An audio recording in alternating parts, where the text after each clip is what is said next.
Hello and welcome to Viper Squadron. I have a very, very important video. I'm very excited to share this one. I ended up winning a store showdown over the weekend with my Fennec Shand TTown deck. I'm very excited to talk about it. Unfortunately, my camera has been operating at like 1 frame per second through Streamlabs, so today's just going to be videoless. You guys can focus on the game. Here's the deck real quick, just for reference. I don't want to go too much in depth about this. We got a lot of video to go over. If you want to get an in-depth deck tech talking about a lot of the list building decisions and the journey made along the way, please check out Tower Number 9's video with me where we go through this tech and we talk about the event. But now I want to get to the real meat and bones, and that is the rounds. So here we go. We have round 1. I'm playing against a Maul Green 30 health base deck. This is one of my good friends in the area. He also played X-Wing with me back in the days, and he's transitioned over to Unlimited, and unfortunately we keep pairing each other round 1. So very, very fun game. This is always a game that I get to enjoy. And against Maul, I really have to focus on controlling the board early and eventually snowballing into a ton of damage. Because if he's able to ramp and get to an overwhelming barrage, that is really, really, really going to affect my ability to do damage. It's going to wipe my board.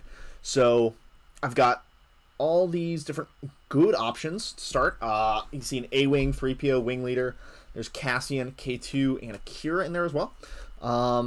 So I believe I'm going to resource that Cassian. That's pretty easy. And then I'm going to go ahead and I believe I get rid of the K2. K2 is one of those ones where it's really, really important to keep.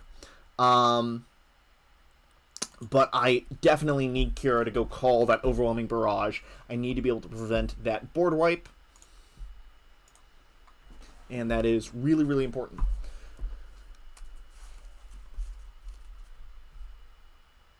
Maybe I can try to play this. Yeah.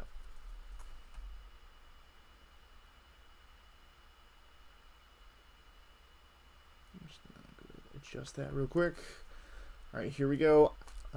Goes ahead, starts over to him. So he plays the mercenary gunship. So, yep, I like having the two different types of first turn drops. So he plays that mercenary gunship. That's going to essentially stop my A-Wing from being played. So I have 3PO. I really like having both a ground unit and a space unit to start, just in case my opponent does something like that. So I go ahead and draw a Wing Leader off the 3PO attack, end up resourcing it, because I have another Wing Leader in my hand. So go ahead, hit me 3 to base. We're going to play Wing Leader. We're going to go ahead and put 2 experience on 3PO. 3PO is now 3/6. I really like this. He's going to be able to hit Sentinels that are in the ground arena. And that is a little bit of a glare there, but that is a Super Laser Technician. 3PO, once again, calling the number 3, drawing for a cause. So I have 23 3-cost cards in my deck. So I'm generally just calling 3, hoping for the best card here. Got a lot of different options here. I think I end up resourcing the Sabine here. Yes, all right. That's interesting. Falcon is one I don't like holding on to early. Looking back, I probably could have afforded to get rid of the Falcon. So if I want to play, yeah. So if I wanted to play the Sabine and the A-Wing to go wide, I could do that. So yeah, he swings the Super Laser Attack into 3PO. I have to swing the Wing Leader into the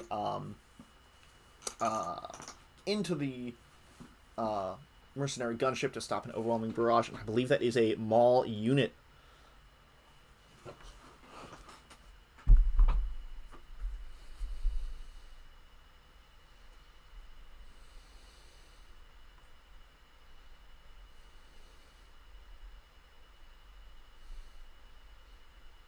And part of me is really wishing that I had kept the Sabine, because I'd be fine just ambushing Sabine into Maul here. and then Tarkin Towning. But it looks like we've got another wing leader. We're going to make 3PO even bigger.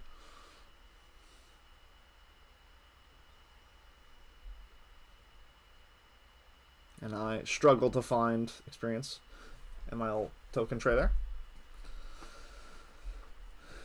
So yeah, once again, I could do 5 to base, but I'm just very worried about the overwhelming barrage. So we just do 5 damage into Maul.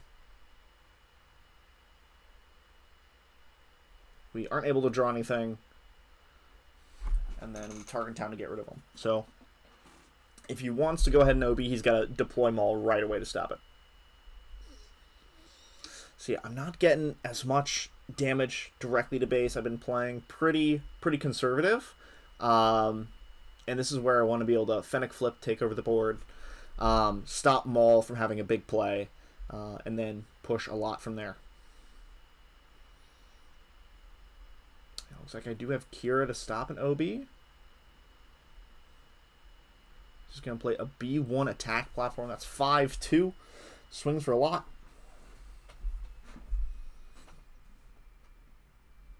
So 3PO swinging 5 to base.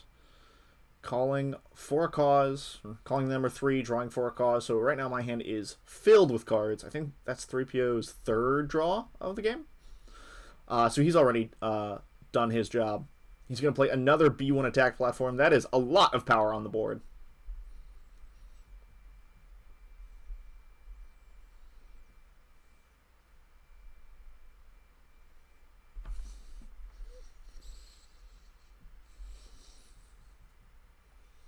So I think I have a blaster underneath. I think that's what I'm thinking about. I've got an A-Wing. I've got a blaster I can play. I don't have a direct answer to Maul. And unfortunately, he's gone too wide where, you know, if I want to stop the overwhelming barrage, I can just have Fennec flip out, trade with Maul.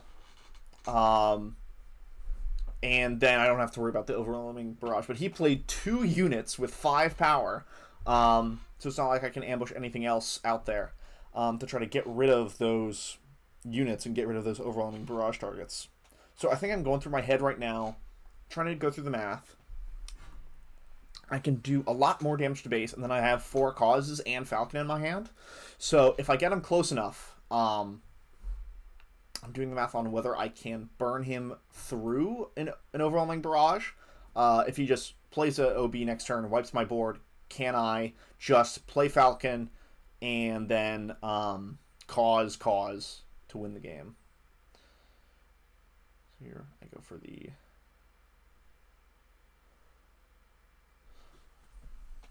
So go ahead, go 6 to base.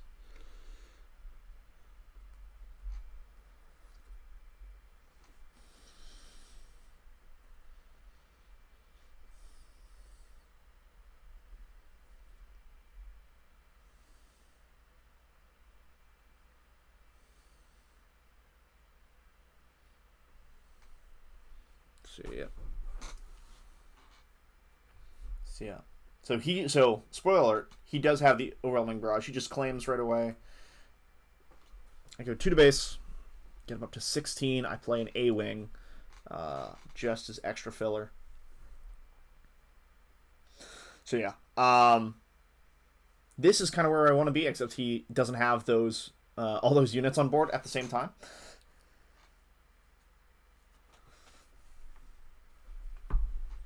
I draw a red 3, so now I think my line that I'm looking at is red 3 Falcon after he OBs this. Realistically speaking, man, now that I think I resourced that Sabine a couple turns ago, I think that's definitely going to be the thing that bites me here, because just being able to take out one of these things, even if he OBs, he's going to have less reach to essentially close out the game. Meanwhile, I've got the burn in hand. And that's kind of where Fennec loses a lot of these games, where I stop ambushing, I start going full tilt into base, and my opponent plays units out, where I'm unable to essentially recover with ambushes, and I've left too much on board, and they're able to just swing a few times. And yeah, just doing math. 1 health on 3PO, 4 health on Fennec, and the 3 health on the A-Wing means that this OB is going to do a lot of damage, and this is the one card that I'm hoping to avoid. So, looking back, if I knew he had it, I probably should have played Kira on 4. Instead of doing the Wing Leader to keep 3PO around, I probably should have just swung 3PO into Maul, and then Tarkin Town. I lose 3PO, I'd then be able to play Kira. So he has to start off with Maul essentially swinging into Kira. And then I would have time to, make other actions in the space. It's kind of difficult to think, like, if he has OB versus if he doesn't. I was just trying to prevent an early OB and force him to have to bring his leader out and claim. Meanwhile, I got a whole bunch of damage to base in the meantime because he had to do that. If he was able to overwhelming barrage off that Maul or off that mercenary gunship early, I probably don't even have a shot in this game. But yeah, these B1 attack platforms are ripping me to shreds. I thought I had more time, and suddenly the 8 from Maul plus the 5 from the first B1, that's 13 damage he's done this turn with another 5 on the way.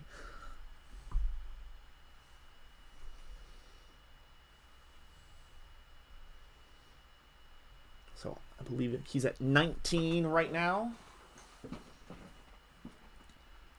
We are going to only grab... So we did get 3 damage off that 4 cause. We leave the surprise strike. Get him to 22.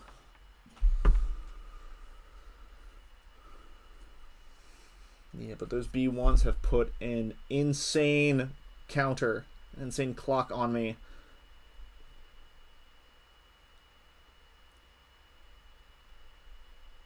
He took me from 3 to 21 damage on my base in that turn. And I don't think I have the actions to stop all of them. I don't have any Sentinels in this deck. I don't have any way to heal. The spicy way is being able to ambush K2. So yeah, if I had... essentially, the ambush from K2 would have swung through a B1 attack platform, done 3 damage to base thanks to the Overwhelm and the Raid from Red 3. So K2 swings for 5 into the 2 health unit, does 3 damage to base, and then when defeated, does 3 damage to base when defeated as well. Sorry, I'm a little distracted because I'm hearing the sounds of the video. I'm hearing a little bit of dialogue, and I was there mentioning I probably should have kept Sabine over the A-Wing just to ambush any units. So you see here, I am bringing in Daring Raids. I noticed that he's got a lot of 2 health units. I don't generally bring in Daring Raids against the red-green villain archetypes, like Bosk or like a Vader, like Bosk ECL or Vader ECL.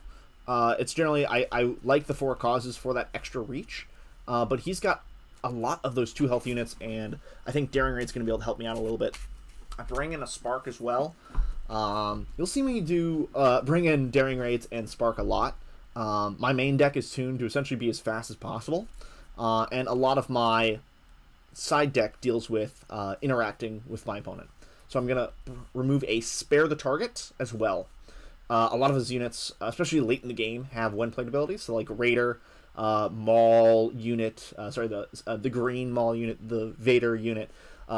All the things, the big things that I generally want to bounce against other players, his deck has when-played effects attached to all those.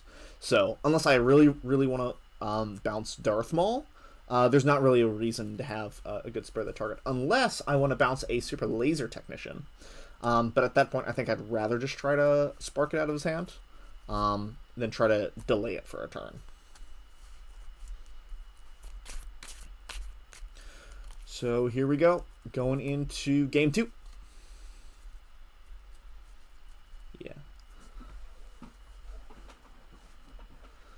So yeah, I'm feeling a little bit down after that first match. The double B1s really wrecked me.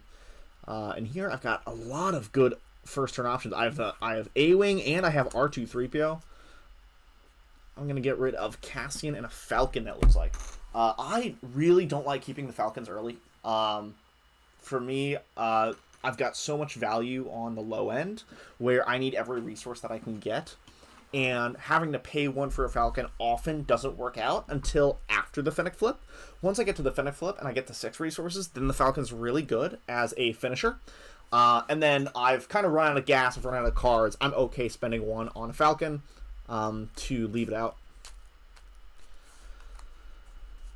So I play A-Wing. I believe that is a Salacious Crumb that he paid for 1. We end up drawing a wing leader here. So now that he didn't play the mercenary gunship on the first turn, our A-Wing is safe, and that's going to make our wing leader A-Wing even safer.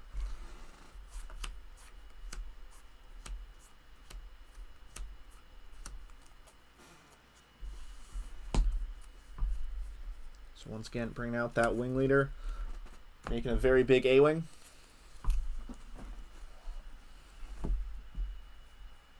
He plays a Super Laser Technician. And A-Wing doing 5. Yep. So he returns Crumb to his hand to do a damage to the Super Laser Tech. And then with that extra resource from the Super Laser Tech, plays Crumb. Little nifty combo. Gets him a heal out of it as well.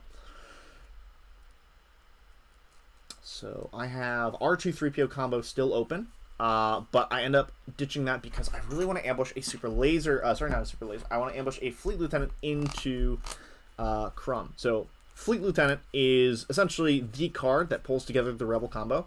Red 3 is an insanely good unit, and it's very important for the deck, but Fleet Lieutenant is what gives Fennec its high-reaching powers.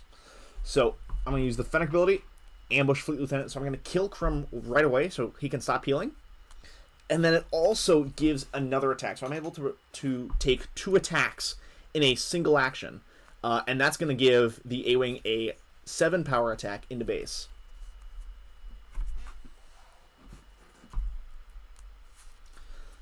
Yeah, doing a lot of damage early, and this is the position that I want to be in. I'm controlling his board, and I'm able to do a lot of damage to base.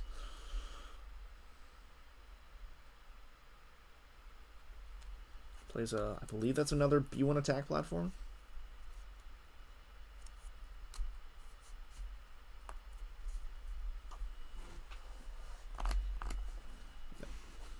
So Plo is one of the units that I definitely look forward to in this matchup. He is essentially my anti-leader card.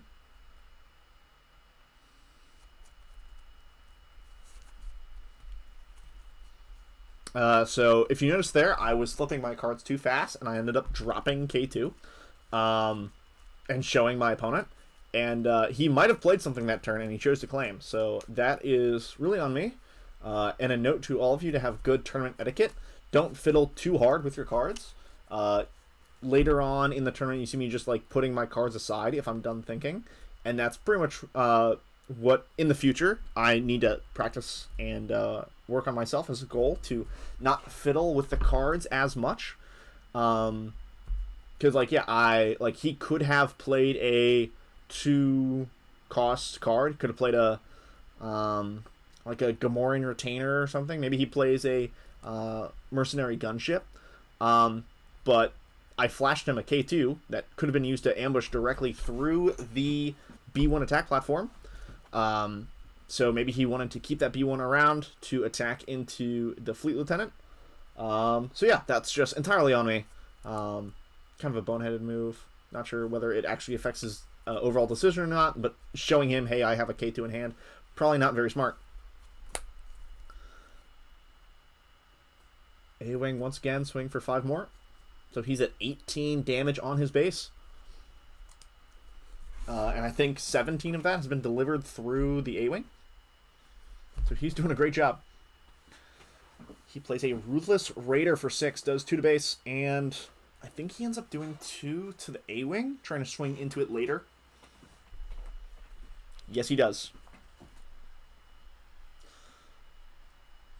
So 2 more to base, gets him up to 20, and this is where we kill him with Plo. Now, if he kills the wing leader with that Ruthless Raider, that is not an instant kill with Plo. Because I would have only had 2 units out. Because he kept the wing leader alive, that allows Plo to get that coordinate. So, really, really, really important. And I was worried about that, but the Raider wanted to have an opportunity to kill the A-Wing, choose to damage the A-Wing instead of going for the wing leader, and I probably would have played that much differently. If he... actually, no, it wouldn't have mattered, sorry. Because if he kills the wing leader, then I wouldn't have the action to swing with the wing leader. I would have just deployed Fennec, which would have gotten me to Fennec plus the A-Wing plus Plo. So yeah, wouldn't have mattered anyway.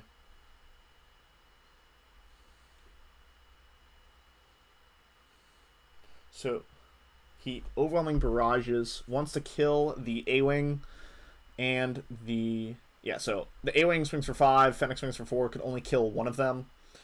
And then I have the blaster in the resource row to do 6 to base.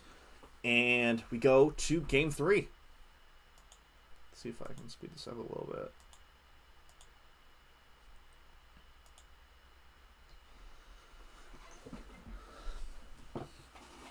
So yeah,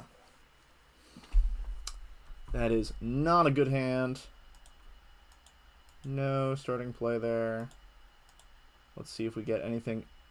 What was that in my hand to start? I do like looking back at my starting resources to see if that impacted the game at all. If there was something that I really, really needed.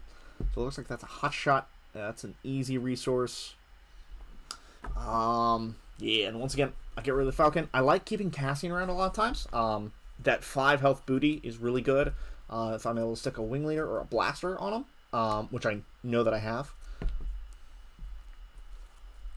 And 3PO, always a good body to start out with. I'm honestly like 3PO is my favorite first turn play. Especially if I have like a Sabine or an A-Wing in hand, I can reserve the Sabine or the A-Wing to ambush later. 3PO calling the number 3. We're going to have an R2, though. Yeah, we get a second Cassian, so we've got a Cassian in hand and a Cassian in the resource row.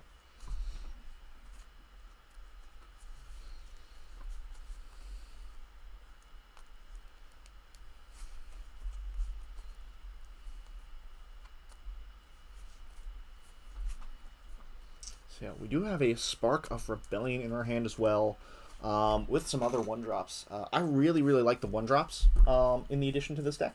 And that's R2 and the Cartel Turncoat, because that opens up some fun lines where if I am able to get a cheeky like Spark of Rebellion on the 3 resource turn, I have another play. He just swings 3 to base, and I'm able to Spark of Rebellion. And I think I'm going to get the... Yeah, I think I get rid of the choke, I want to say. Because I have ways of getting rid of 5th Bro. But if he's able to just kill 3PO right now... yeah, if he just kills 3PO right now, I'm probably in trouble. So he just goes ahead and plays 5th Brother. So I'm going to go ahead and attack 5th Bro right away. And this is where we're going to see some removal here. We're going to TTown. And we have Daring Raid from the hand to kill the Gamorrean Retainer. So we know that his hand has Maul Unit and Ruthless Raider, and he's going to be on 4 resources. We essentially stopped him from ramping, or at least checked and stopped him from ramping. But now that he didn't find the Super Laser Tech, we are in a much better spot to start developing the board. We haven't done any damage to base, but we can make up for that if we're able to get Fennec to flip on time and before Maul.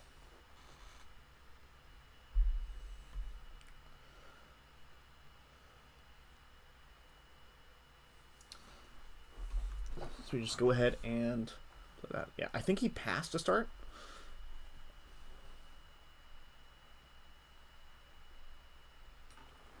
So we just go ahead and he plays Crumb for 1 to heal, and we ambush with Sabine to kill it right away.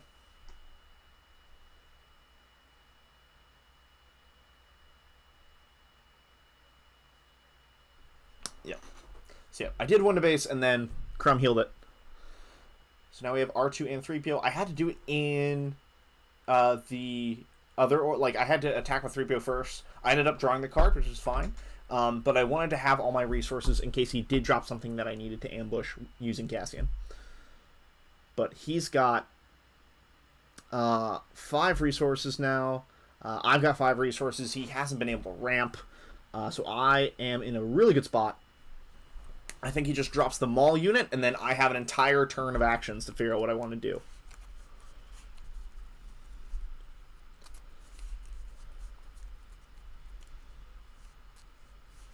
So he just goes ahead and plays Maul.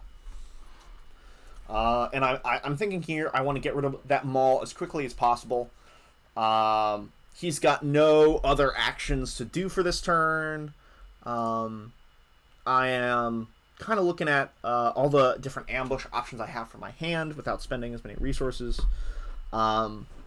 Realistically, the easiest way to get rid of him is to get to 5 damage on Maul and then use the Sabine on attack triggers. That way I'm attacking units into Maul to get rid of him, but I am not actually I'm not losing a unit.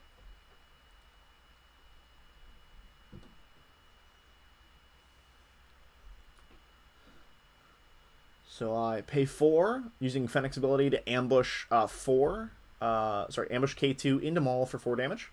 When defeated, I'm able to do 3 damage to base as well. R2 is going to be the 5th damage into Maul.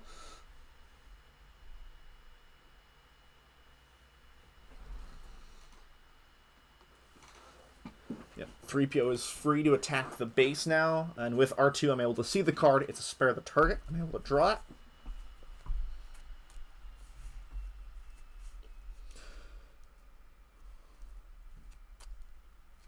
So I end up getting a 3PO attacked base and a Fennec attacked base. I used K2. I don't think I had a 2-drop in hand. Otherwise, because I think we saw the Rogue Operative, I would have ambushed a Rogue Op and then also used a 2-play. So I'm thinking I saved... I used K2 and I saved the Rogue Operative so I can play a 3-drop and a 3-drop. Since there are a lot of 3-drops... I probably wanted to save it for that. And like the Fennec flip can be tricky because I'm sitting on a whole bunch of 3s a lot of the time. So I'm not able to use all of my resources, and sometimes that's okay. As long as I'm able to get a lot of value out of them. And using the Fennec ambush is perfectly fine. So he just plays the Ruthless Raider.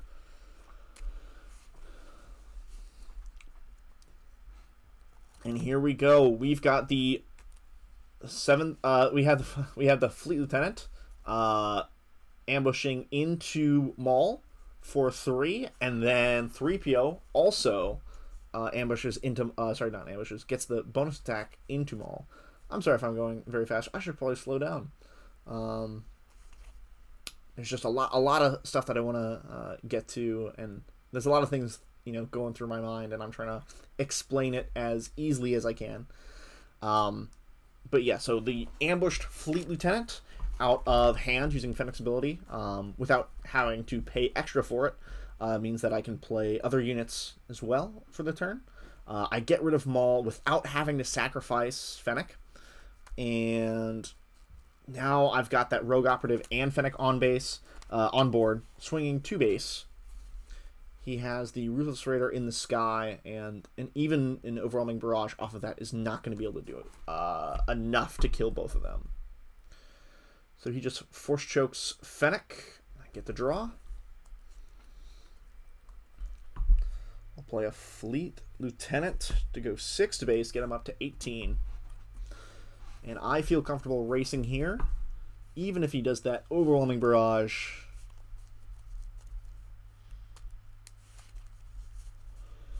So that's going to kill the Rogue Operative and leave the Fleet Lieutenant on 1. So I think, 3 or 4 resources available here. I end up bouncing the Raider. I don't want to take 6 to base. I'm okay with him replaying the Raider because I know I have more gas in my hand. I can't have that 6 damage from the Raider. I know that I've got a lot of cards that I can play, and I need him to essentially now have a second OB. And if he puts all of his resources into killing the Fleet Lieutenant, I am able to develop the rest of my board. And I have a Falcon and an A-Wing, and I believe I just drew another A-Wing, and I'm on 7 resources. So those 3 are all going to be coming out.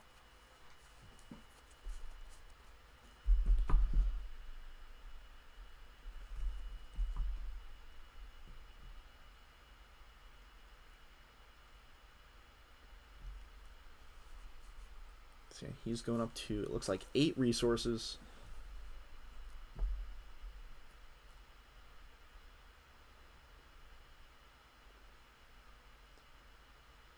Yep, straight to 6. Ruthless Raider kills the Fleet Lieutenant. Does 2 to base as well.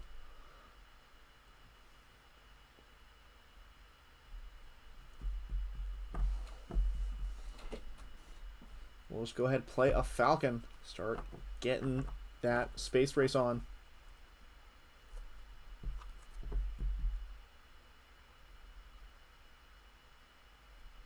So he passes there.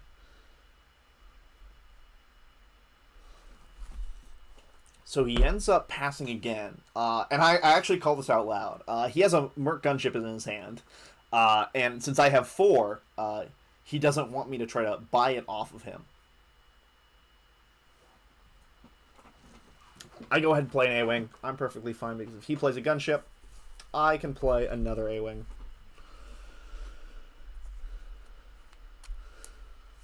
And now we've got a lot of damage coming in space. We're going up to 8 resources now. We have a Cassian in the resource row, a K2, and a Daring Raid. So we have lots of ways to do damage to base.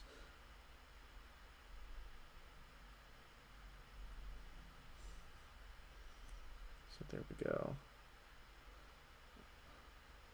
Up to 8 resources. We have a Cassian and a Blaster underneath, so that's 5 damage to base if we need it. But we've got enough damage in space.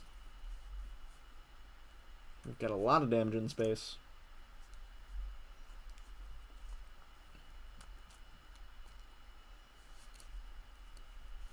I think this game is going to be over pretty quickly. Unless he's got a big Palpatine answer. I think he just starts swinging away. Yeah, kills an A-Wing. And so, here's a choice, is that they both do 3 damage. 2 base. I'd rather swing with the Falcon because I'd rather keep the Falcon around for later. Yeah, so he kills the A-Wing. If I'd attacked with the A-Wing, he would have attacked the Falcon. And in this situation, I'd rather just have the Falcon around.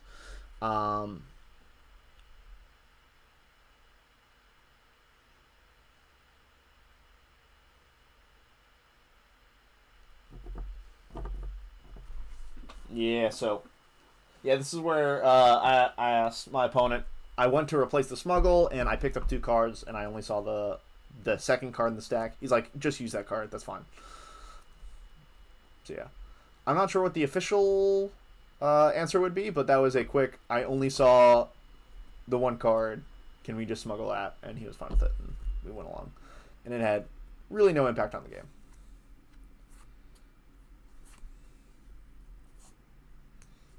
So he's going to go ahead and just ambush Vader into Cassian. He plays the Gamoran. Oh, sorry, no, that's not a villain. I catch him on that.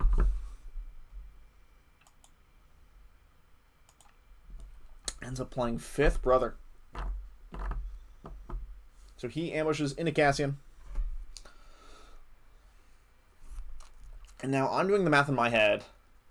that I claim. So if I swing with the Falcon here, that gets him to 27, and then I have the ambushed K2 from hand, which is going to do the last 3 damage unless he does something funky in the ground arena to stop me from ambushing into Vader. Because all I have to do is ambush into a unit that has 4 power. And then I'm able to have K2SO die, and then that just does direct damage to base. So like that's one of the reasons why Fennec is special, is because it has extended damage cards, extended reach cards. Like K2 is not necessarily a reach card, because there are a lot of ways for people to counter K2 with healing in between the K2 action, in between playing K2 and having K2 attack or die. There you can bounce him, but being able to ambush him straight from hand and have him die on an enemy unit doesn't give your opponent an action to react or to try to heal or defend themselves. It's just an immediate kill, essentially. And I think he ends up doing the right thing. He ends up playing a Sentinel. See, here I am worried that he's sitting on like a crumb and he wants to heal. But he ends up playing a Phase 3 Dark Trooper, it looks like. Although I still think I should have it because it's... I'm 3 away. So ambushing K2. It overwhelms for 1, gets him to 28 damage on base, and I have a Daring Raid in hand. And even if he does find a way to play Crumb, I actually have the option to then Daring Raid K2SO to do 3 damage to base.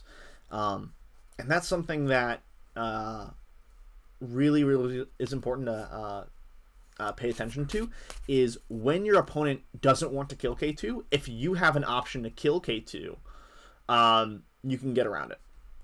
So yeah, I just Daring Raid 2 to base, and that is it. So yeah, that's a very fun matchup. Sometimes it can be a headache. I have to play around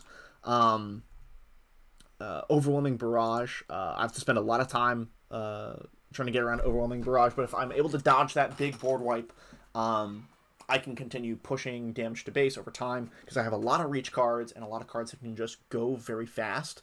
And oftentimes those red-green villain decks can't react as much. They have a lot of when played for ambush and like Palpatine and Raider that are able to do damage to my units. But with Cassian and Falcon, I'm able to play a lot more than them, and I'm able to essentially just bleed through enough damage where I can get close enough for a For a Cause or a Daring Raid.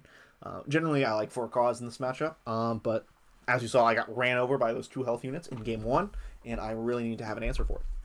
So, going on to game 2. This is against a Django TTown. This is a very interesting matchup. This is definitely one of my harder matchups. I have to prioritize not getting pinged to death on the first action. I always need to be able to have a unit to play and then push from there. Because if I play a unit and they play ISB agent and then TTown it, I'm really behind on board and I need to be pushing aggressively. So you see that starting hand. I believe I resourced a Cassie. No, I was a spare the target.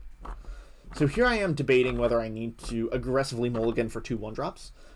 That's kind of my answer in the first game to getting around these ping TTown decks. I have L337 in the side as a way to get around ping plus TTown to kill a unit. L3 shield obviously eating the ping, and then because she's not damaged, she can't be TTowned. But in the main board, I don't have any of those answers. I just have a lot of 2-drops that can be pinged to death. So I have a Sabine, an A-Wing, and a 3PO.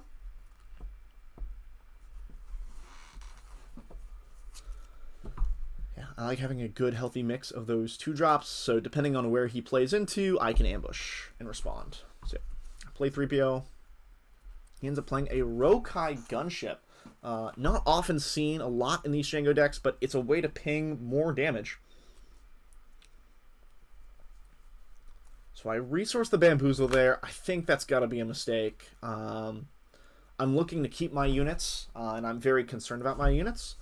But I think that's one that I just need to not resource. Man, I forgot I did that. That's looking back, that's gonna feel really bad. But yeah, 3PO no draw so far this game. I like the Rogue Operative play.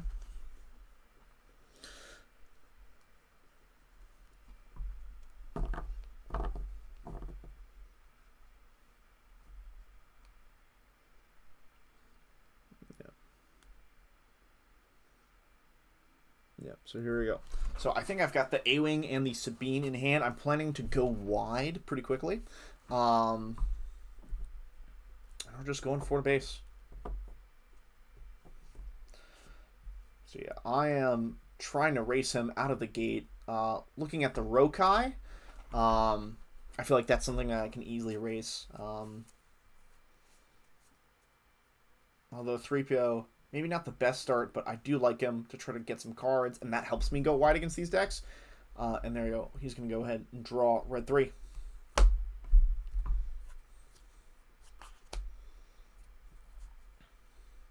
So he's going to go ahead and play a triple Dark Raid. I'm just going to skip to the part where he finds Ruthless Raider number 1. Does 2 to base and 2 to Rogue Operative. And this is where I really wish I had a Bamboozle. But I'm just going to go ahead and play Sabine.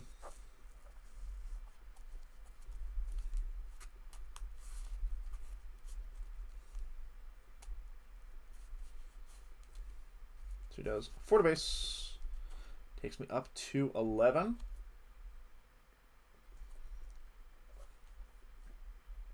Yeah, now that he's attacked with that, I'd like to play the A-Wing. So his Rogue guy has to entirely eat it if he wants to.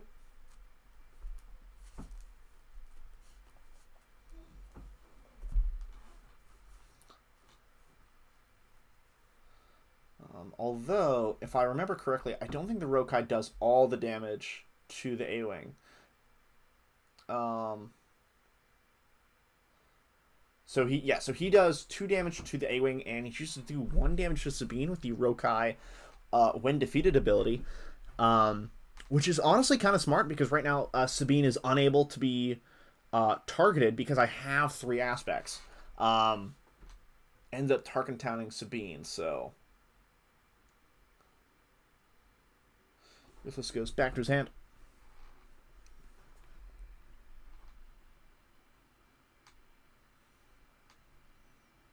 Yeah, so this is the flip turn for both of us. As you see there, I have a Surprise Strike. That is my number 1 tool against a Django. All I got to do is have Fennec flip out first, and then Surprise Strike into Django. Now, the trick there is not getting exhausted in between Fennec flipping out and his Django flipping out, which is why I like going wide, having a ton of actions, and he's going to go ahead and sneak out the Raider that he just triple darked for. Which is going to go ahead, kill my A-Wing, and do 2 more to base, and this is going to hurt a lot.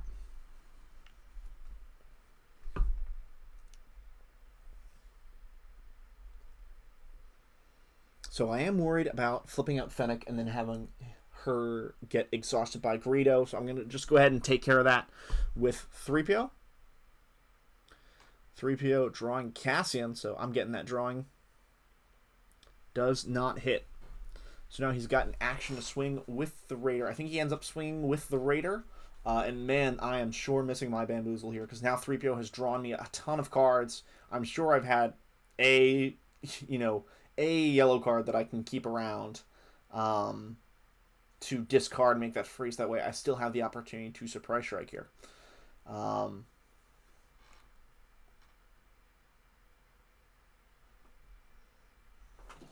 there we go. Fennec 7 into Django. Oftentimes I wonder if that's the wrong play. But because I'm so close on damage this time, I really need to kill Django. This Sneaks Raider is going to die and get me to 19 damage on my base. If I left Django out and he swung twice, like if he swung this turn, I would have to find a way to kill him next turn. So me just Surprise Strike, taking him out of the way is perfectly fine. Because otherwise I think I would have died by this point, and I only have him at 10 damage. So that 7 damage to base gets him to 17, but he's 1 action away from killing me. So, yeah, I'm at 19, He is at 10 damage, but I've got control of the board, and I've got a Kira here. So if he doesn't have a way to instantly win, I am in good control to essentially block out his last play into the game. And then also swing a ton to base. But he's just going to go ahead, start off, and play another Raider. That's going to kill my Rogue Operative. And take me to 21. Yeah, if I had Kira earlier, this would have been much easier. But these ruthless Raiders are relentless. So I think the plan right now is to take away his next option, try to kill this Raider, and then push to base with whatever else we have left on board. Because I have TTown still available, I'm going to run Rev 3 into that Raider. I end up calling Bosk here. Seeing how he doesn't have any other unit right now, he has to essentially draw into a unit.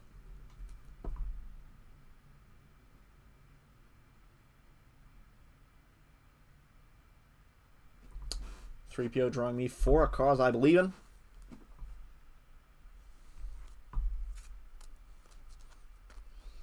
So ends up killing the Raider.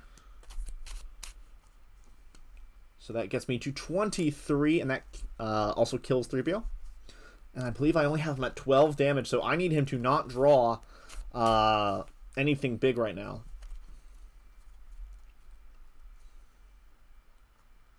We've got pumps here. I like it. It's K2. It's Fleet Lieutenant. It's a Hotshot Blaster.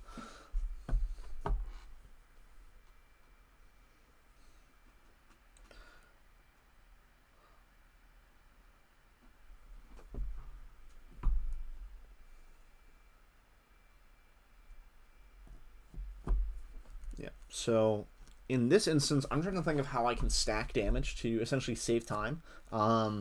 Which means that I'd probably want to put the Hotshot Blaster on someone that I can then pump later. Although I think math-wise it doesn't work out anyway. We'll have to see. So yeah, no good Sabine does this to Sabine. So I wanted to put the Hotshot Blaster on Sabine, swing for 5, and then play the Fleet Lieutenant next turn and have Sabine swing for 7, which is way faster at closing out the game. Instead, I Hotshot off of Kira. Goes 5 to base. Gets him up to 17.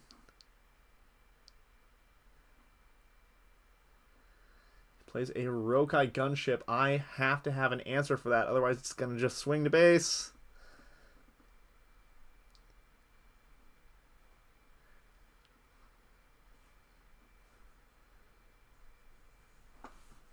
Yep, I have to claim I don't have a space unit. And I end up drawing a wing leader, so I have an option to ambush here to try to stave off the game. But unfortunately, with that Rokai ping, when defeated, it's going to tap down another one of my units. So I can try as hard as I can to stop his units from coming in. But every time that I kill one of his units, he's going to exhaust a unit of mine.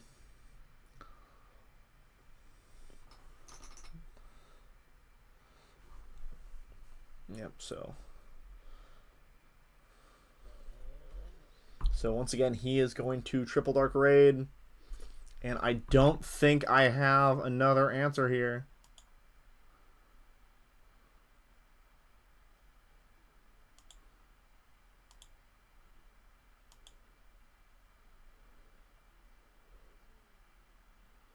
What did he actually pull? Oh, he pulls out an ATST. That's right. He has that in his deck. So yeah, that's fine. I didn't have a bigger answer, and that's all right. So once again, we're going to see those Daring Raids come in. I'll try to stop those 2 health units. L3, great at stopping the ping plus TTown. Also doesn't get exhausted when getting pinged by other units. Once again, I'm pulling out For a Cause. I really like For a Cause. It's just unfortunately in that event slot. Where I need to prioritize removing units rather than speeding to base. And I'm going to pull out 3PO for L337. The reason why is I want to be able to go wide against these decks, so I want to try to keep my 1-drops in. So I want to keep R2, I want to keep the Cartel Turncoat, but 3PO, the card draw is very helpful, but I just need to swing a bit more to base, or increase the number of units I have on the board. I'd rather just have L3. So let's see what I got. I have a Cartel Turncoat and some Wing Leaders. And I'm going to try again. I don't think that's good enough for me.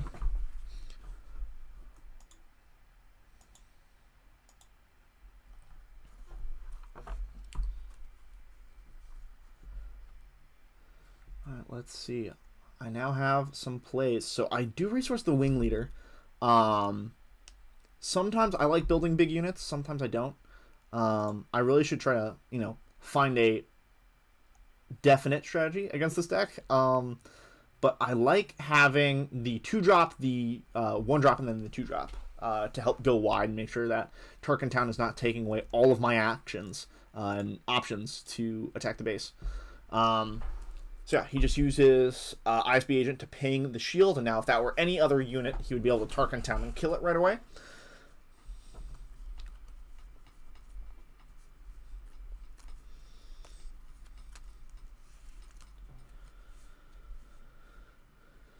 L3, get that attack right away.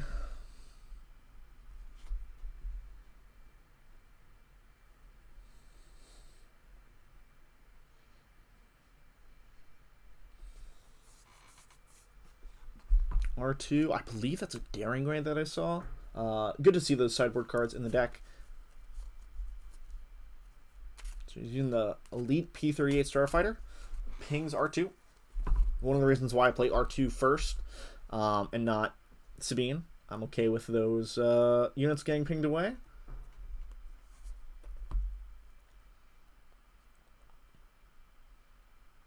I claim.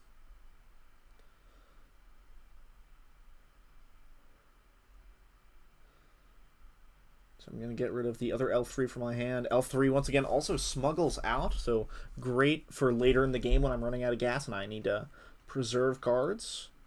Sabine's just going to go ahead and kill ISB Agent. He's going to Triple Dark again on 4. It's a good card. And I believe that is a Fett's Fire Spray that he finds. So, very scary. I do 2 to base. And this is where I love the power of Daring Raid. That Daring Raid is going to get rid of that Elite P38 after he swings in with the Fire Spray. And now that I've already attacked with all of my units, Django doesn't get extra protection by preventing an attack.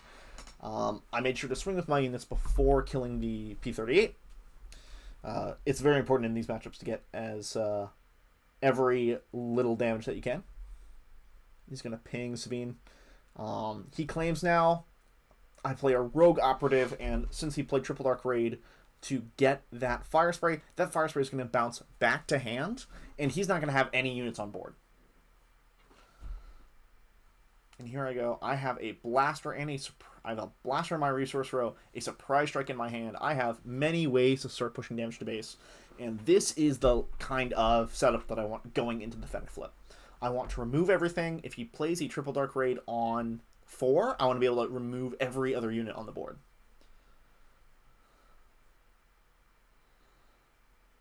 So he's once again going to sneak attack. And he is just going to play Fifth Brother. I think, yeah, he just didn't have the gas for a good flip turn this time. Rogue Operative gonna quickly take care of Fifth Bro.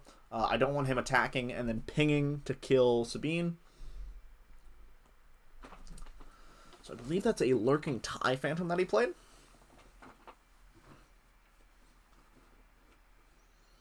And yeah, he sees that I've got all these open resources. He's debating whether to flip.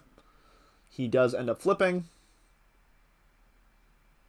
And once again, we will surprise and kill that Jango Fett. He's going to claim, and now I've got some extra actions here.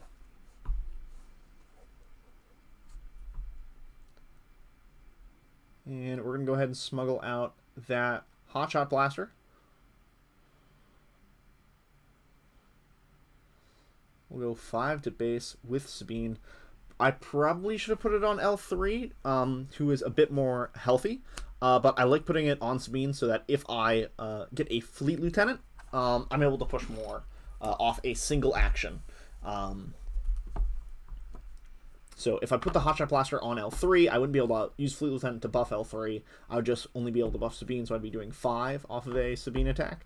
But if I keep the Blaster on Sabine, a Fleet Lieutenant can push that for 7. And in this matchup, that's really what I'm looking for, are those big, big swings where I'm able to take chunk damage out of his base. And they're both susceptible to a Raider here.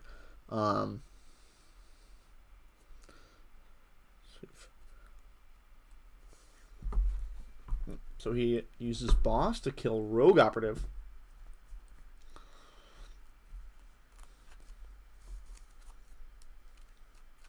So we use Fennec's ability to use Cartel Turncoat, ambushing into the Phantom. If you are coming here from the Tower number 9 video, I'm sure you can remember that playing Phantom against this deck is not very good. And it's essentially every single one of my units is able to kill the Phantom pretty easily. And essentially also stick around. He paid 3 for that Phantom, I paid 1 to kill it and leave a unit behind. So when you're going against Fennec, side out your Phantoms. They're not safe. And this is where we do an onslaught of damage. I end up getting him to 22. And if I had paid attention, I could have just attacked his base with Cassian instead of attacking Bosk. I got 2 in my head about, I have to clear the board, I have to clear the board, I can't let him get back into this game. I will eventually chip away damage.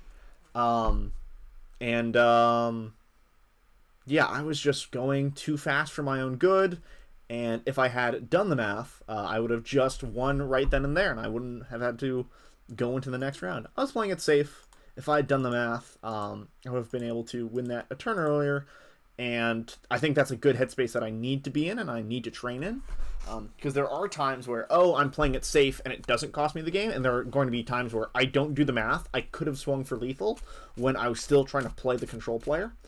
And it ends up losing me the game. So there's a lot of fun stuff in my hand. I've got a Surprise Strike. I've got Sabine. I think I get rid of Red 3. Oh, man, Red 3 is very, very important to the deck. But going against a space-heavy Jango, it often just gets eaten up by a lot of other units. It doesn't get a lot of value. He's really good later on after I've been able to clear the board, but early on, those Rokais, those P-38s, the 7 Fleet Defenders, or even a Triple Dark big unit is just going to run out and swing into it, and I'm not going to get any value off of it.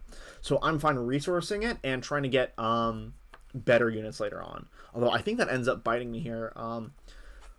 I'm okay resourcing a lot of these 3-cost units that are important because I have a ton of 3-cost units and I'm more likely to draw into a 3-cost play than get rid of my Surprise Strikes or my Daring Raids because, I hope to draw into them later.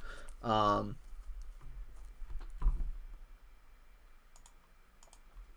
yeah, we'll just go through shuffling there. Yep. I go ahead, play a Sabine. He plays a Rokai. I think he ends up passing initiative. Yeah, he passed initiative to start the game. Man, I just want to say this is this opponent has probably some of the best fashion I've seen on the Swoo circuit. You can't see it, but excellent hair, excellent beard. He's got his Star Destroyer Hawaiian shirt on. He's got that Jango playmat as well. He's got some of the best drip in the game, have to admit. So I Surprise Strike with Sabine right away. And I get a Cartel Turncoat. So yeah, this might have been an okay place to keep the Red 3.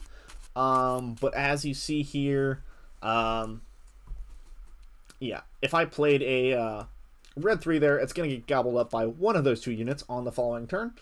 And I still wouldn't have any units on the ground. And the surprise strike at least helped me push damage to base.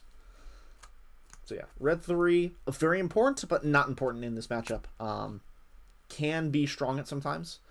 But generally you have to play it with caution. It can be the piece at the end of the game to give you the math that you need in order to, you know, push that extra raid through. I'm just going to go ahead and play K2.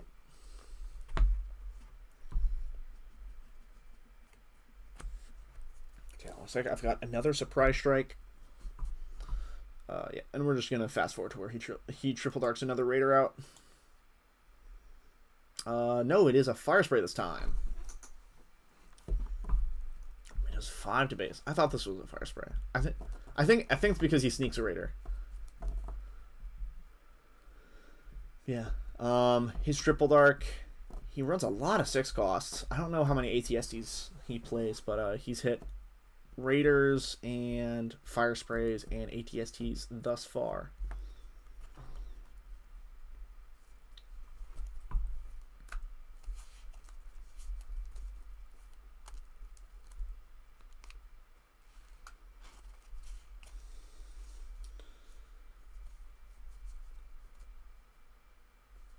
So here I am.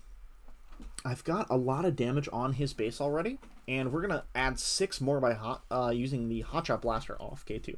I have the Fleet Lieutenant in hand, but I'm hoping to use a Fleet Lieutenant on the following turn to then push 8 more into base.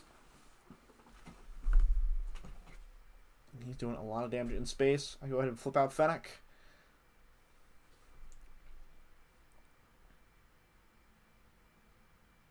He bosks here. That's right. I think yeah. Sweet Tarkin Town, kill Bosk. I thought he snuck a raider here. I could be wrong. He might do it later. So I do 2 to base here. Get him up to 14. So now 14 means that I can do I have 6 with K2. I would just need to find a way to do a lot more damage to base.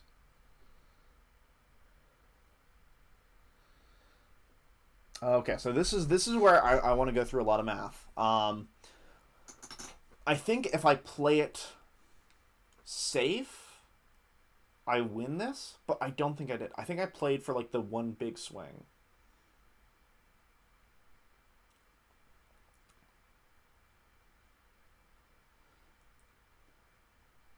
There you go. So he sneaks the raider on 6. So that taps him down. So now I can't surprise strike. I think I was ready to get a big surprise strike going here.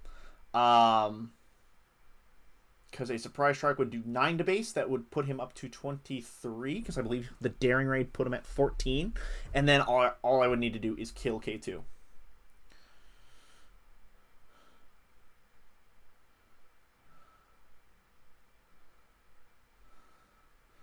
So I use Wing Leader with Ambush. I kill the Rokai, and I give the XP. So maybe, I think that might be the mistake, because he ends up putting the damage on K2, which puts him in range of dying to a Django swing. However, I do the Wing Leader play, because now he's swinging for 8. A Surprise Strike makes him swing for 11.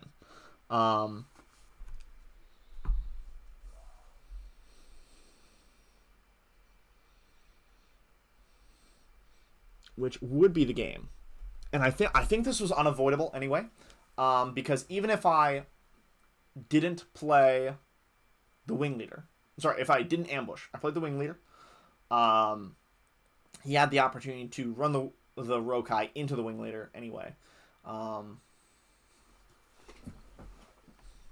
yeah, this was just, I think, good tempo on my part. It saves me an action. I claim. Yeah, so the issue here is that he's got a lot of damage on my base thanks to that snuck attack. Sneaked or snuck? Sneak attack raider. So he is at 17. I'm trying to figure out how to reach there before he drops a unit. That's going to come in ready and hot to go. Swinging into my base.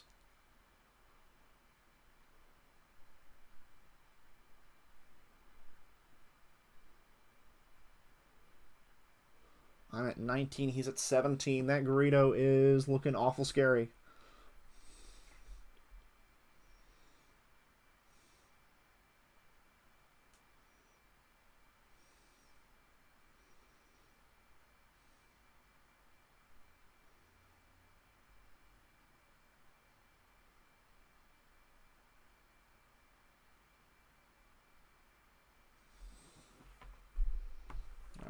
I think for a long time here, I think it's a matter of whether I have to ambush or not.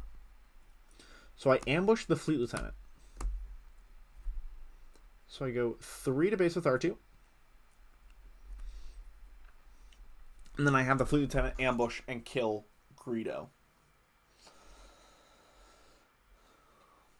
So the point of that is I have him at 20, and I have a Falcon in hand. I am trying to get him to play something that doesn't do direct damage to base. Even if he plays a Fire Spray, but it's a Ruthless Raider, so that kills R2. So I don't have the opportunity to swing with Falcon and then Surprise Strike on the following turn.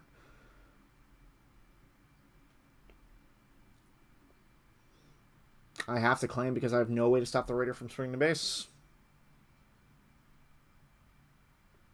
Yep, and I do not have an answer. There's the handshake. And that is going on to the next game. So yeah, that is a very, very rough matchup if I do not get my hand disruption. The Triple Dark Raid, the sneak attack into the Raider on the following turn is an absolute blowout line. I thought it happened in games 1 and 3, but he Triple Darked Fire Spray. He still snuck out a Raider later. So yeah, that's probably me remembering it in the worst light. Trying to make myself feel better about it.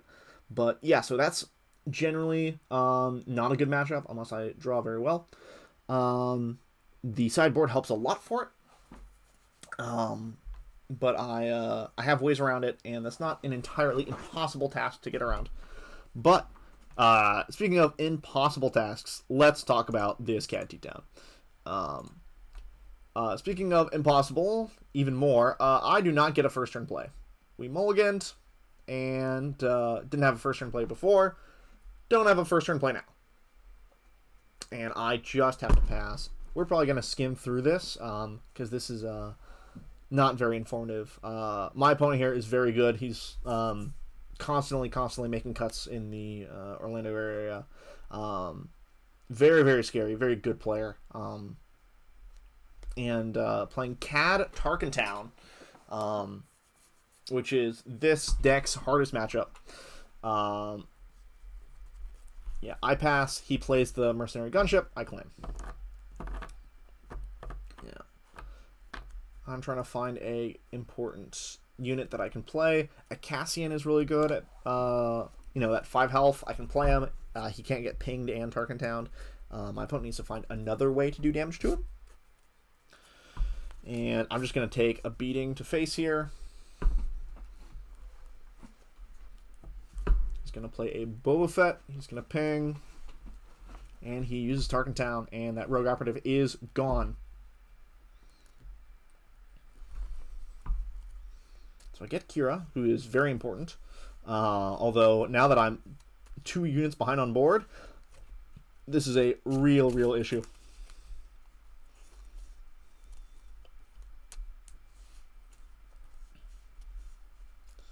So I look at his hand. He's got a lot. It's hard to tell from the glare. He's got Waylay, Forlom, Bosk, and a Zuckuss. I end up calling the Forlom. The reason is if he plays the Forlom, he can kill Kira with Forlom, Ambush, and Ping. If he wants to get rid of Kira, he can just play Waylay, but then that doesn't leave behind a unit on board. But yeah, looking at his hand, I'm probably pretty toast right now. There's not a ton I can do. I'm just going to take 6 more damage to the base here, and then he's just going to bounce Kira.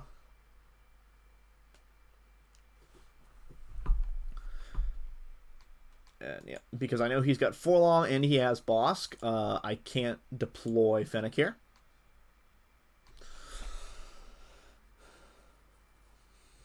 So I'm going to play Bamboozle. I'm going to try to get rid of an attack into one of my units, try to make an opening, so to speak.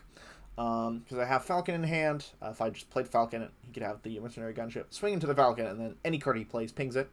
Cat is really good at clearing out my units with ambushes and then pinging other low health units. So if I opened up with Fennec, he could play Bosk to ambush into Fennec and ping another unit of mine. So if I played Falcon, Falcon would get pinged, Mercenary Gunship would attack Falcon, and I would have no units. So now I have somewhat of an opening to play the Falcon.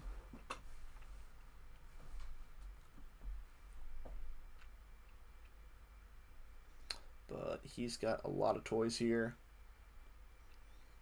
He just goes ahead and plays Zuckuss. So yeah, now threatening up the Forlom attack.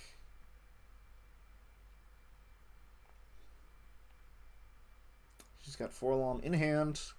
Could ambush into Fennec. So right now I'm playing on the back foot. This is pretty much a losing situation. We ambush the A-Wing into the Mercenary Gunship, so that way Falcon at least has a little bit of protection up there. And then I think we just trade in Fennec with the TTown. Stops the bleeding. Maybe I have some chance for some pumps here to start winning in the Space Arena, but I've already taken 12 damage, and his cat has yet to deploy. This is looking really, really, really dire. And we just start swinging at each other.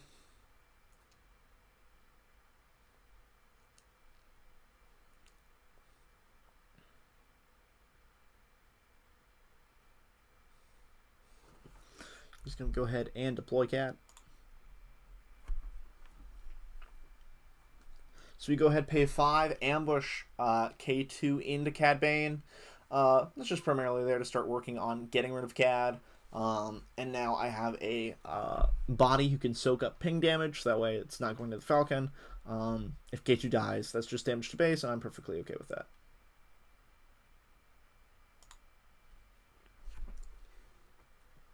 He's going 4 to base, puts me up to 19, which looks really bad. And he's got a Raider to follow up. Gets me to 21. He's going to kill K2. And then I don't think I have a response for all that. We scoop it up. All right, once again. So you notice that I'm bringing in Daring Raid, L3, and the second Spark a lot from my sideboard. And you may ask yourself, Chrispy, why don't you have those in the main board? Like, if you're bringing them in all the time, why aren't they in the main board? And the answer that I have is, you're probably right. I probably should have them in the main board. But throughout my testing, what these decks that I've been running into have not been as popular locally, and suddenly they popped up all at the same time. I knew that a couple people were playing Django, and I felt like I still had a good plan, game one into Django. But the things that I pull out are useful in pretty much every matchup. It's just they are less useful compared to bringing in these cards. Like, For a Cause is one of the best cards in the deck. I have won so many games simply because it's there and because it's an option that I have. Same thing as 3PO. 3PO being able to flood my hand with cards is very important to winning so many matchups. But in a matchup where it doesn't matter how many cards I have to just have the exact perfect line, and I need units to stick around. 3PO just often falls away, and especially against these ping decks, I really need to go wide.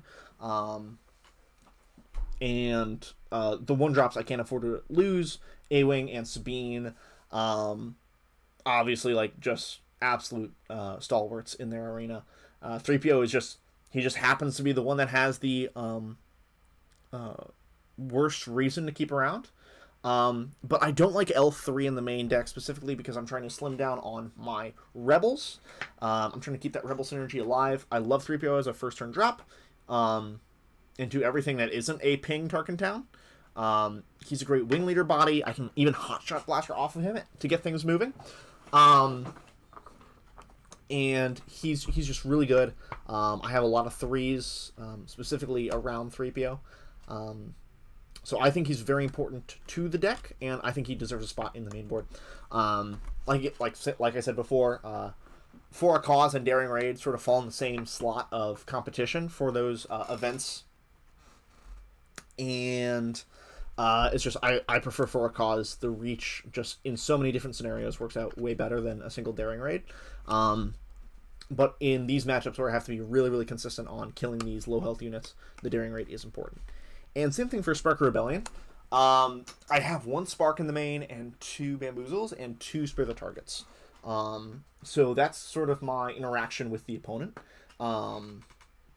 Directly messing with their units, messing with their hand. And Spare the Target comes in a lot of different ways. There's Sentinels that get in the way. Like there's primarily it's there to stop Snoke and those big blue-green endgame units that essentially close out the game. So it's very important. I'll often pull it in a lot of these matchups where if a CAD, keeps getting benefits off playing units, I probably won't want to bounce their units. I'll probably want to exhaust their units instead, so Bamboozle will stick around. And then Spark is, preventing him from playing those units. So here I've got a couple interesting options.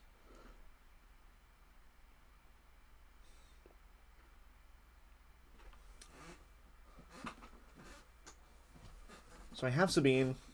I'm willing to play Sabine here because I have a Cartel Turncoat and a Spark Rebellion on the next turn.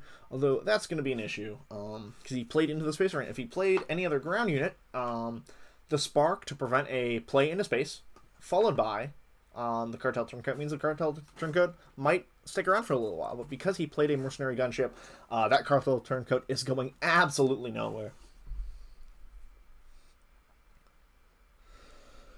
We'll go ahead and play Spark of Rebellion. Let's take a look at his hand. He has a Cartel Spacer. Now there are 2 of them, Waylay and Jabba. So lots of interesting options. I think I take the Jabba here just because I don't want him to have a play next turn. Or at least force him to have a less than optimal play next turn. Realistically, looking back, it probably should be the Waylay. It's just, man, that Jabba sticking around, I do not like that. I don't want to let him try to draw McClunky. That is one of the cards that just absolutely rips this deck apart. I have a lot of units that are on 4 health, and if he's able to do a good job of clearing my board, McClunky kills my K2s. It kills Fennec as well if I don't have any other units on board. So I'm really a big fan of trying to get McClunky away, and specifically trying to get Jabba away from him. So he plays that Cartel Spacer.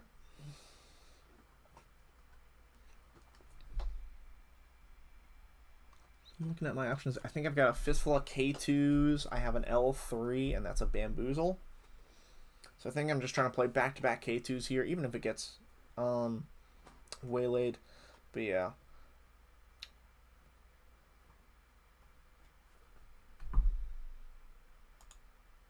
I don't remember whether I mulled again. I did a mulligan for this game, but yeah, this is not the ideal start.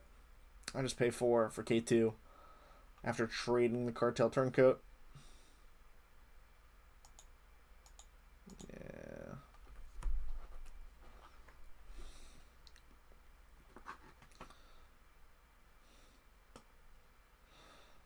Yep. So he goes and plays a Boba Fett. Pings K2.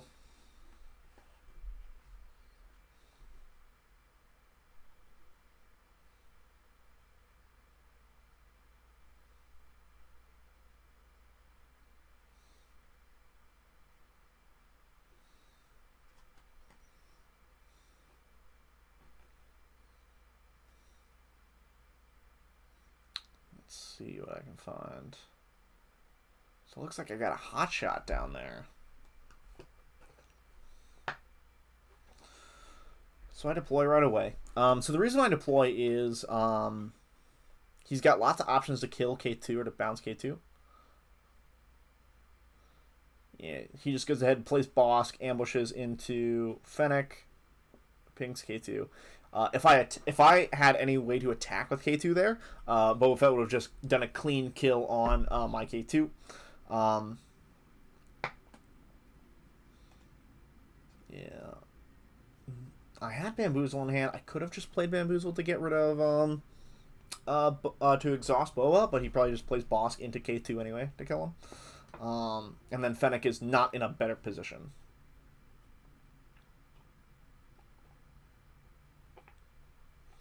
Looks like we'll do 3 to base with the death there. Looks like we've got a Plo there to finish up the job on that Boba. Oh, no, I smuggled out the Cassian. All right. Look at me, keeping my hand. Does 2 to base.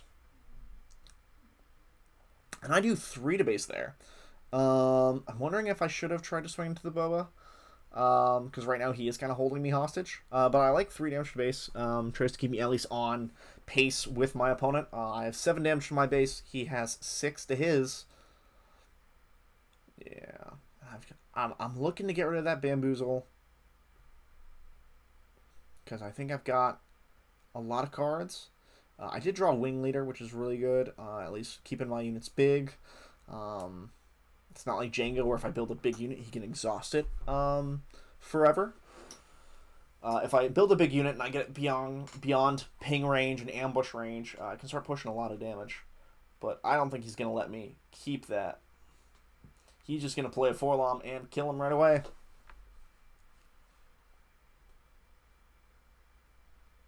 So yeah, maybe I should have tried to kill that Boba Fett. We're just going to go ahead, use Plo, and kill that Boba Fett.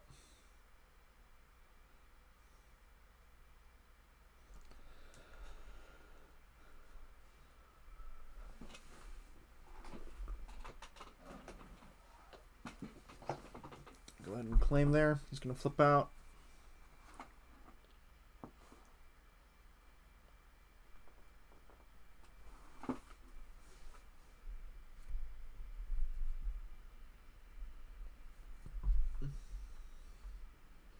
So he goes ahead and uses McClunky and bounces Forlom. Oh, man. So if I had swung...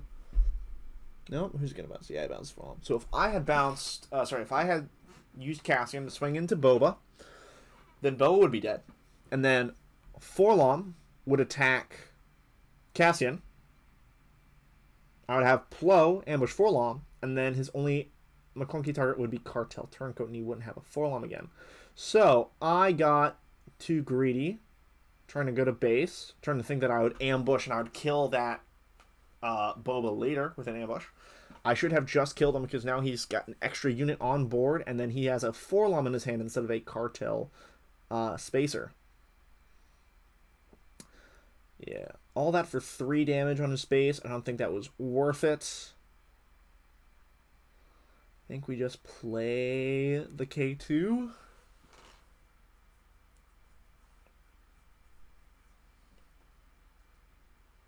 He just goes 4 to base.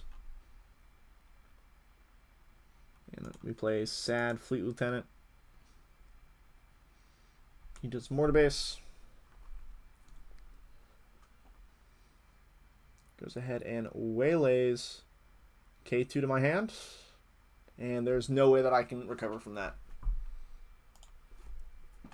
So yeah, that is a very, very, very rough matchup for me. But yeah, not I could have played better there. There were some options that at least give me some more lines back into the game. But first game, getting blown out doesn't help. And second game, did not get the start that I wanted to. He was able to ping Sabine away with a Tarkin Town. And I was always a unit or 2 behind on board. So yeah, it's definitely the hardest matchup for this Fennec deck. But it's not completely insurmountable. I just gotta play right. have a good set of cards, and yeah, just go for it. The hand attack works pretty effectively. It was just in that matchup. Spark really didn't do much. And even then, Kira, I looked at my opponent, and he had multiple answers for Kira. If I'm able to call out the one play that he has for the turn, it can generally work way better. But that's all right. So I ended up not recording my fourth round. It was against a Jin Red. The matches were done in 10 minutes, so I didn't think it was going to be worthwhile talking over. However, this one is a very, very interesting matchup. This is Dooku Blue. He has the initiative for this first game. It looks like I have a Sabine, a Wing Leader, K2 Falcon Cause. Yeah, so get rid of the Falcon and Cause. Those are my reach damage for later. I want to start working on getting big units. So he starts by playing a Poggle the Lesser. I play my first turn, which is Sabine. And he is going to answer with a very, very strong card. That is the Droid Commando. It's going to ambush my Sabine right away, preventing me from being able to put a Wing Leader XP on her. And he's going to create a droid with Poggle. I play a very sad Wing Leader. So I end up Tarkentowning the Droid Commando, and that's to make it safer for me to play K2 next turn. I've got K2 in hand, ready to play, but I need some room on the ground in order to play him and have him start swinging through units. So he pays 3 for a Magna Guard Wing Leader, once again creating another droid with Poggle. He's going to be working up a lot of droids this game. I go ahead and play K2. I do 2 to base.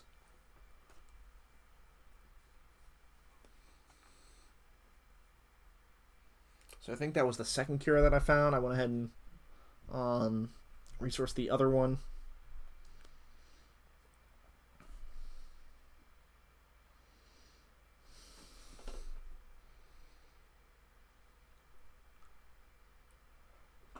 Attacking into the Wing Leader.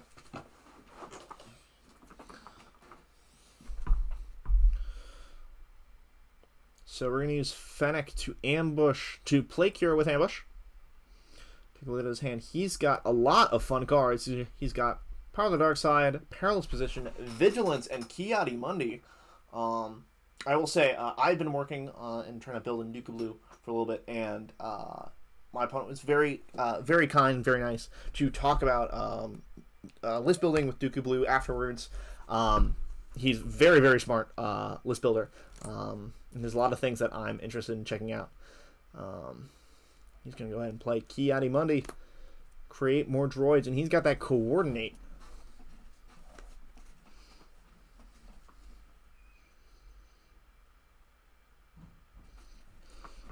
So we go ahead, ambush in, sorry, not ambush, we overwhelm through Poggle to push damage to base. So yeah, he went ahead and claimed right away.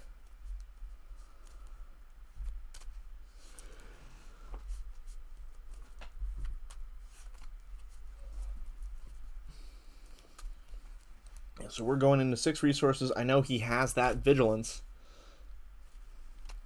I think I called Power with Kira to prevent immediate defeat of a unit. Yeah. But he ends up top decking an Overwhelming Barrage. And that's going to mean death to a lot of my units.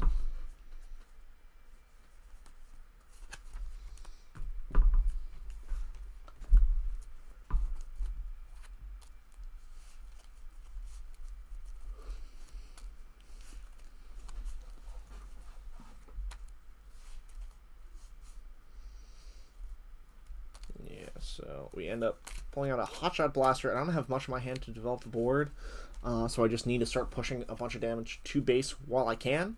So it's 5 damage to base, gets him up to 17. But I know that's not going to mean a lot because I know he has Vigilance in hand. So that 5 is going to be healed back very soon.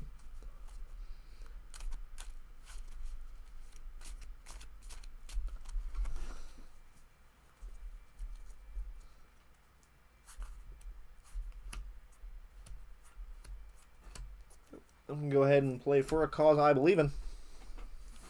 It's going to do 4 damage. And because that is my second card played that turn from the Hotshot Blaster and For a Cause, he's going to use Key ID Money to draw a card. He's got that Coordinate up because Poggle created all those droids very nicely for him.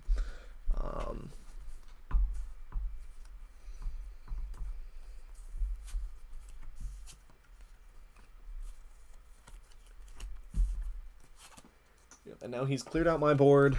I have him at 21. But right now, he is dialing up the pressure.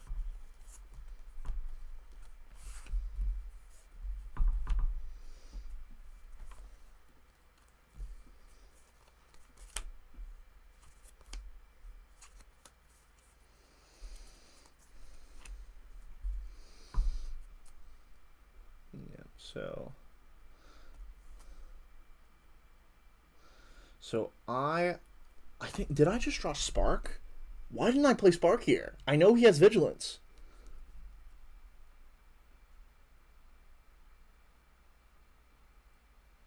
Gets him up to 28, 26, 28? I think that's 26.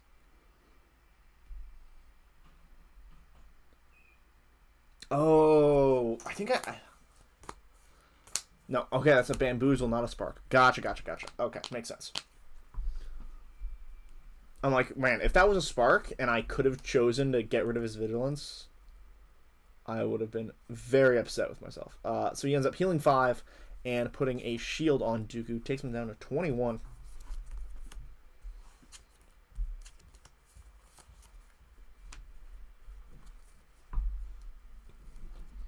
Yeah. So yeah, that healing has done a lot for him. I am now pretty much unable to get back in. He's got a lot of damage going to my base, and I need to find 9 amount of reach. He's got that shielded Dooku, which means I'm probably not going to be able to get through him with any Cassian. But if I have more K2s...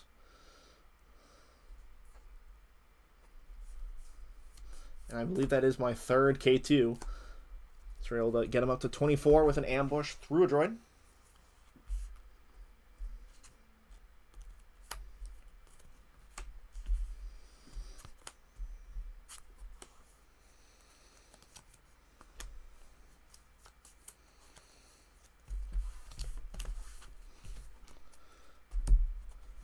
And we got Nailing.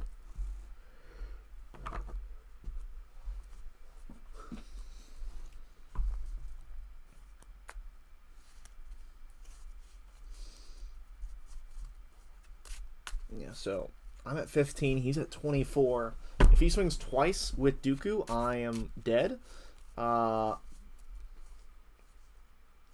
goes 2 to base. So now I'm hoping to top deck a Surprise Strike or something here.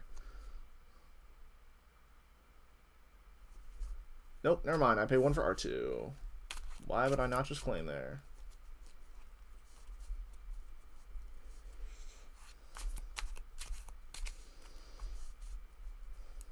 Takes me to 22. Alright, so I knew he would have swung first. Oh, that's right. And then he does the Maul to ambush through my K2 with the Overwhelm. Does it. So yeah. So I'm going to make some interesting changes here. I am bringing in L3, 37, and Sabine Wren from the sideboard. And another Spark. I believe I'm pulling out the Plows for Sabine. Sabine can be really helpful at getting rid of these droids. Also, when she's exhausted, she can't be attacked. So that Dooku can't attack in her once he comes out. And that Maul also can't ambush into her. So here, I think I pull out the R2s for L3. This is because I don't necessarily need to go wide. I just need to have units survive. He's got that droid commando on that first turn. So being able to play a shielded unit makes L3 even stronger. And, you know, more viable of a first turn play. Once again, L3 is coming in for a lot of the time. for a lot of these matchups. Probably should be in the main board over some of these other 1-drops or 2-drops that I've been playing. But man, I am such a fan. I'm probably gonna, lose games because of that. That I will point out. So if you are picking up this deck, feel free to put L337 in the main, like most normal sane human beings.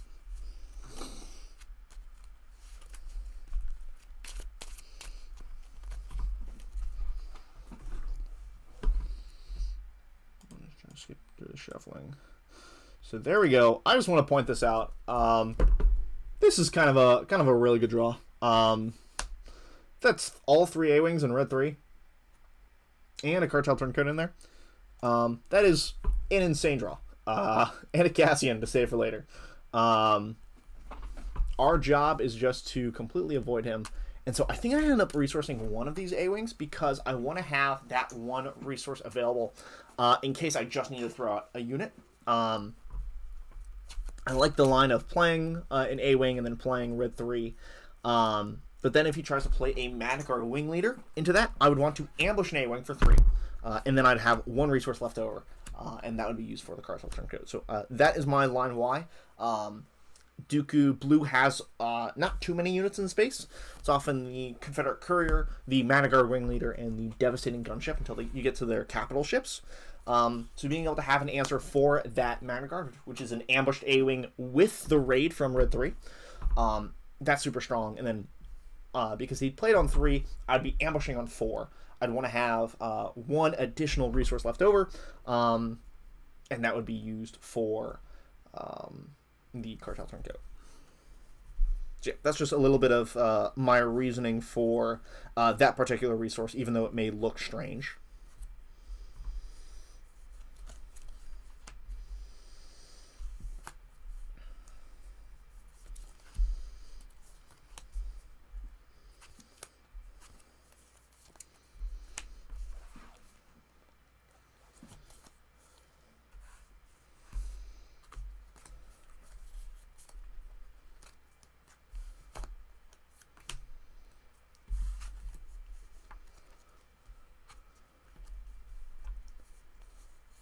Once again, he plays that droid commander there.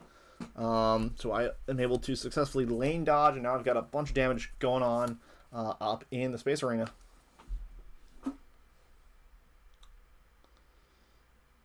So he plays a B2 Legionary, using Dooku to exploit a droid, and then using Poggle to create a droid. And we spark, and we're going to go ahead and grab that Overwhelming Barrage. What an insanely well-timed spark. That was going to be an entirely dead space arena. But now we're able to do a ton of damage.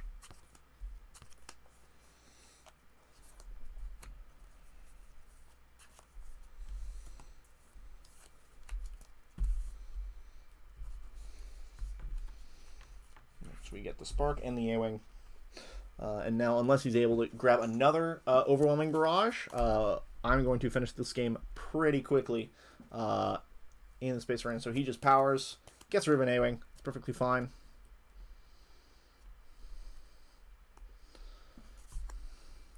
He uses Private Manufacturing to draw 2 cards.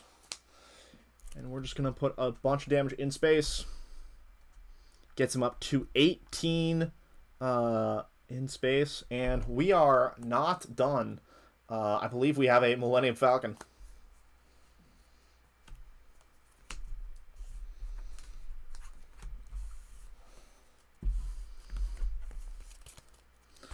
And we do 4 more with Falcon, getting him up to 22. And we play a Sabine. It cannot be attacked because I have 3 aspects in space. Thanks to the Millennium Falcon and the Red 3 and A-Wing. Man, I love Sabine, especially going all space. Yep, and he's just going to go ahead and scoop it there. He's got no response to all those space units, especially with Fennec still yet to flip out that turn. She was going to do 5 damage to base if he just claimed there, looking for an answer. And we're going to go to game 3 after a complete lane dodge. So So it looks like we resourced Wing Leader and Blaster, and we are keeping an insanely risky L3 Spark and 2 4-Cause I believe in.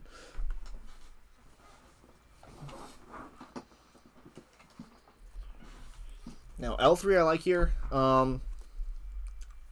It can't get ambushed by the Droid Commando, but can die to Perilous Position, which I know he has in his deck. So it's very risky.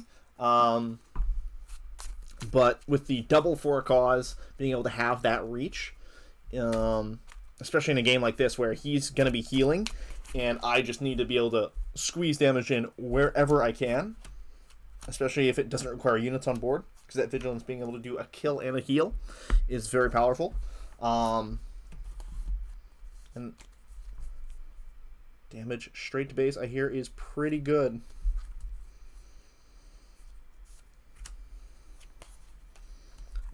He once again plays Poggle for the third game. I play an L3.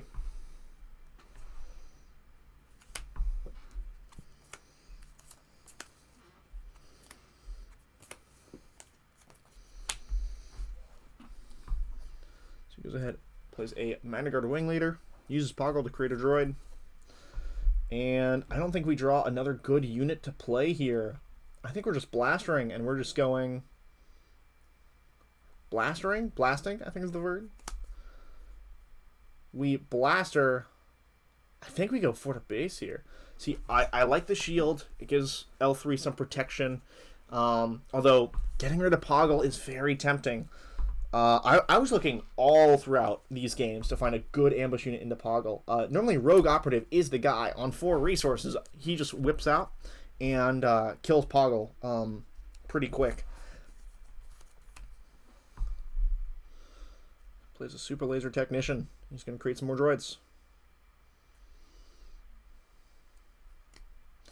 So I just go for the base real quick. If I was planning to ambush something, I probably should have done that and taken away that droid's ability to kill L3 shield, because now she's wounded. I didn't have an ambush. I'm calling Kira.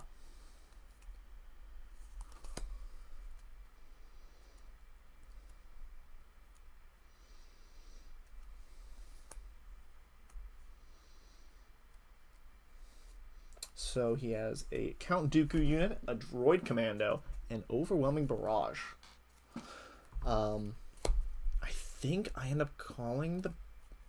Yeah, I call the Barrage. The main reason for that is the OB off that Magna Guard can kill Kira. Meanwhile, the Dooku unit being played can only kill L3 in the meantime. I also have a Spark of Rebellion, I believe, in my hand that's ready. So we've got a lot of threats coming in from his hand, and being able to look and snatch cards out of his hand. It's going to make us feel a lot better about our matchup.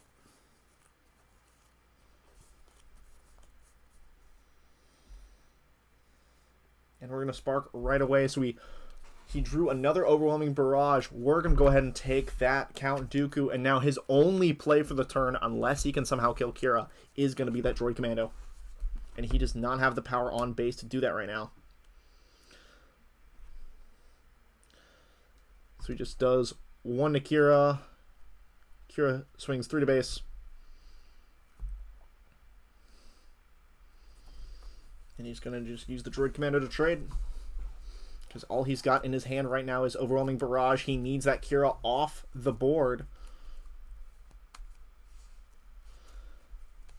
We deploy Fennec.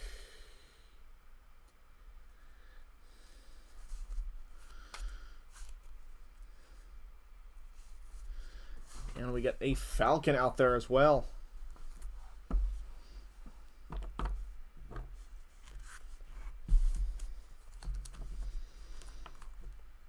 I don't think I've resourced any of those 4 causes yet. I still think I have them. Oh, I might have resourced 1, it looks like. I've only got 1 red card in my hand. So I know he's going to OB here, so I might as well pay for the Falcon, because the Overwhelming Barrage is going to kill Fennec. But it can't kill Fennec and the Falcon, so I might as well at least have someone around to swing the base.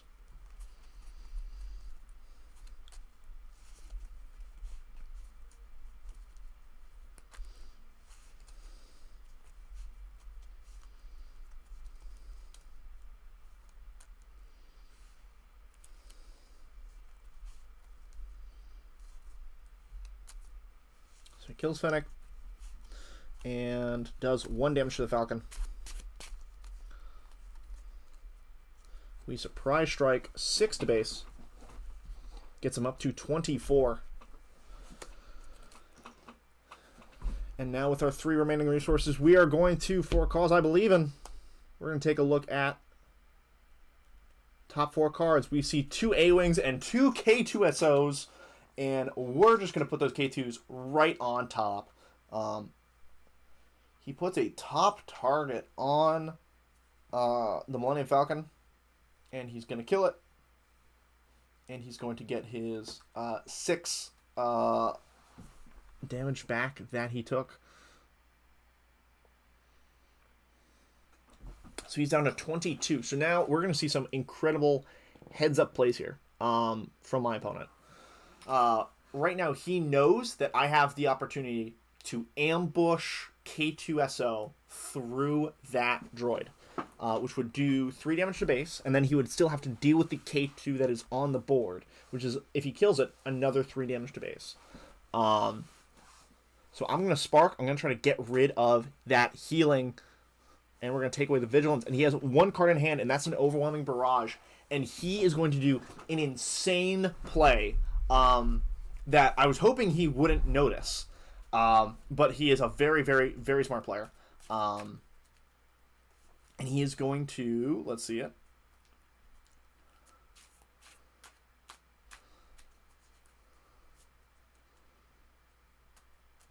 Yeah, and he's debating if he has to waste his barrage for this of all things. But that's like, this is a uniquely Fennec position. If Fennec isn't able to ambush K2, he's just able to like swing normally. And then deal with K2 once K2 hits the board. But he has to use Overwhelming Barrage on Poggle to kill the battle droid, which prevents the ambushed K2 from overwhelming to base.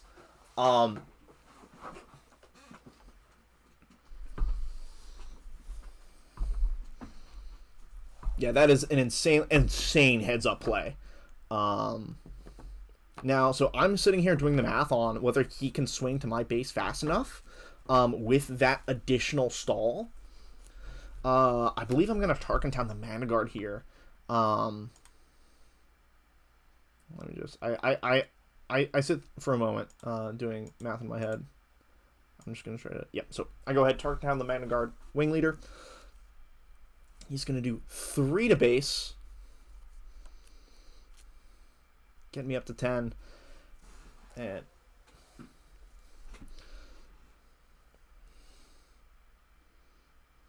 yeah. So yeah, he will die at the end of the phase. So he overwhelms through my base and kills K2. K2 does 3 to his base. So he's at 25, I'm at 14. It is now a race. I know I've got another K2 in my hand. We have to be top-decking machines here. And I believe that is a Millennium Falcon I just found. We're going to 8. That's to pay 5 to ambush the K2SO and 3 for the Falcon.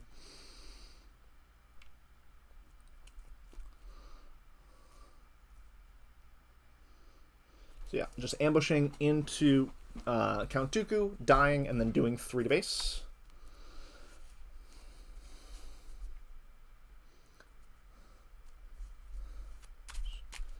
Yep. So he just plays power to counter the Falcon. And that is going to be a for a cause I believe in to win the game. The for cause to find 2 K2SO. And then the 4 cause at the end of the game to reach and just the ambush K2. Like, if you are looking for a reason to play Fennec, and specifically why Fennec, this is that match. I don't think that there's any way that any other deck is able to reach at the end of the game. Like, he's got Vigilance to heal out. We can stop that. He's got Overwhelming Barrage. We can stop that. He had to use Overwhelming Barrage to kill his own units to prevent an ambushed K2SO from overwhelming the base. I mean, this was an insanely close match. This was the last match of Swiss that ended up getting me into cut. I've been recording for a little under 2 hours now, so I'm going to go ahead and cut the video here, and I will do a second video talking about the top cut matches later. Thank you all for listening. This has been Viper Squadron. Stay tuned for part 2.